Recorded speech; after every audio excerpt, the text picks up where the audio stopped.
We're at the bus station. It is 2 degrees out here. It got down to -9 earlier last night, and it's real important to make sure your pipes don't freeze. So you got to let that water run. We're going to kind of tell you about it here. So you can see right before we got on the bus, it actually was -8. And while it does warm up a bit, it's important to talk about the dangers of your pipes freezing.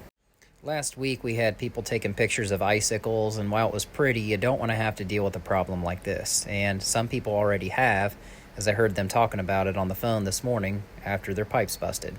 While everybody knows that water freezes at 32 degrees Fahrenheit, the magic number for pipes busting seems to be about 6 to 7 degrees Fahrenheit. And there are some tips and tricks you can do before the cold weather sets in and while it's here.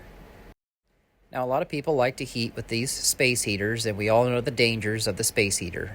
It's cheap, so that's why people like to buy them. And there are some that are a little bit safer than others that don't tip over. But where you really want to go is go a little bit higher in cost and look at these oil-filled radiator heaters. One of our friends who worked for the electric company said these are actually better on your electric costs over the long run. And they actually pose much less of a hazard of causing your house to go up in flames, because they don't tip over and they don't get as hot. Now, while the cold weather is here, yes, you do want to let your faucets drip, but it's just a drip. It doesn't have to be a steady stream or anything, just enough to keep the water moving.